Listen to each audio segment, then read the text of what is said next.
Ang mabuting balita ng Panginoon ayon kay San Lucas.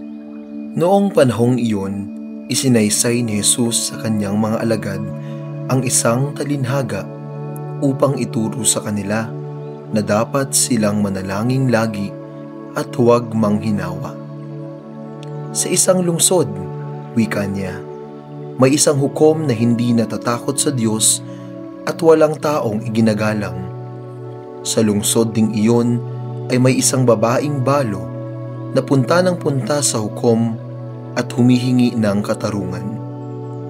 Tinanggihan siya ng hukom sa loob ng ilang panahon, ngunit nang malaunan ay nasabi nito sa sarili, "Bagamat hindi ako natatakot sa Diyos, ni gumagalang kanino man, igagawad ko na ang katarungang hinihingi ng babaeng ito sapagkat lagi niya akong ginagambala.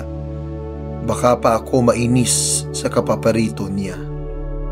At sinabi ng Panginoon, "Narinig ninyo ang sinabi ng masamang hukom, hindi ipagkakait ng Diyos ang katarungan sa kanyang mga hinirang na dumaraing sa kanya araw-gabi.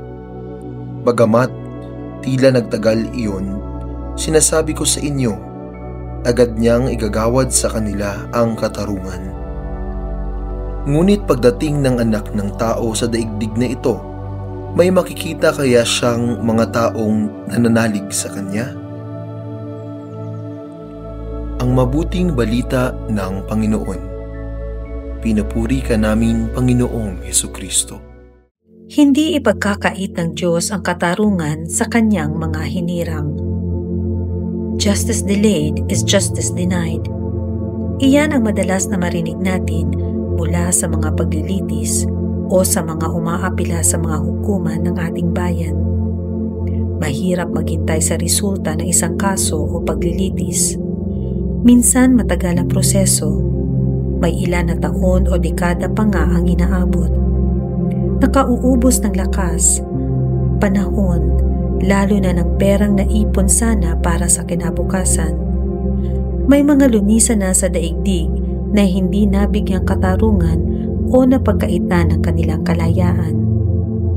Ngunit kahit na may katagalan, naniniwala pa rin tayo na may hustisya sa ating bayan. Kahit na matagal, hindi bingi at bulag ang Diyos. Nakikita niya ang lahat ng ito. Kumapit sa Diyos. Siya ang tunay na katarungan ng sanlibutan. Paano ko isinasabuhay ang hamon ng pagiging makatarungan?